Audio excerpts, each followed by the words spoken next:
My numbers as to arresting undocumented aliens are better than anybody else in this whole sector. But we hear this mantra about securing the border, but very few people can really tell me what they mean by securing the border. If you question them, well, what do you mean secure the border? They will say, finish the wall.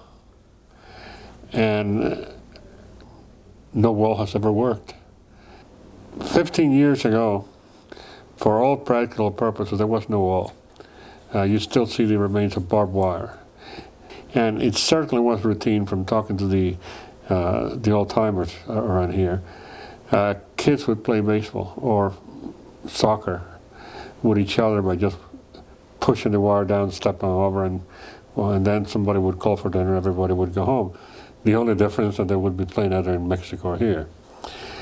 Even 5 years ago, the officers tell me that they would have 2 o'clock in the morning, they would have 20, 30 people, or UDAs, undocumented aliens, as they call it, walking in the middle of the street.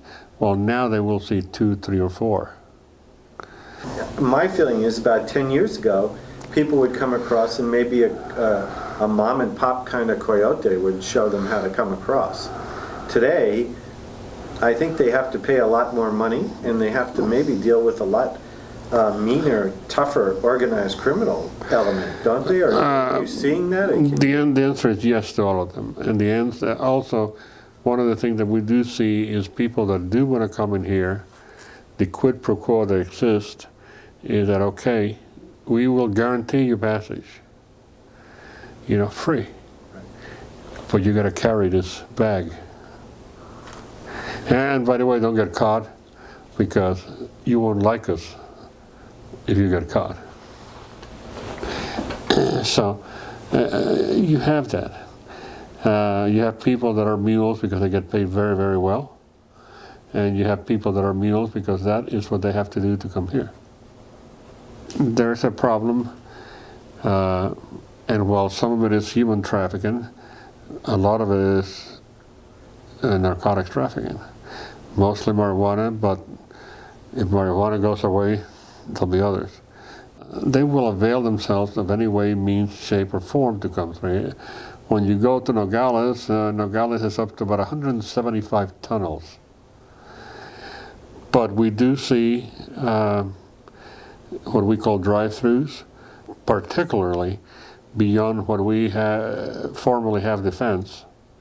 They drive and then they'll drive into town with some very fortified vehicles full of marijuana.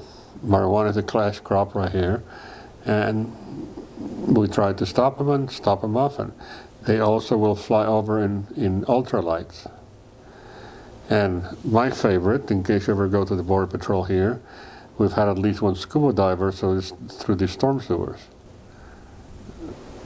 In spite of the numbers you hear now, and you hear, you know, some atrocious numbers as far as people of arrests and people coming across, empirically anyway, it seems to be that the flow is down and that the arrests are down.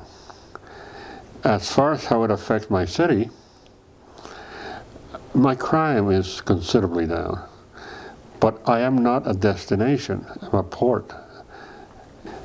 People that come here without documents are not coming to Douglas, they're going to Ohio, or they're going to Atlanta, or they're going to Phoenix, or they're going to points north.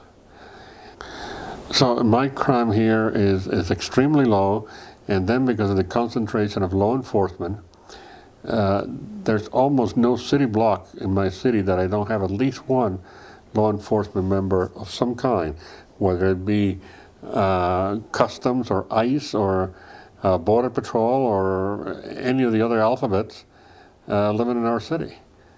And in fact, you can make a good argument that we have a law enforcement economy, that for the first time we have a place which is driven by law enforcement.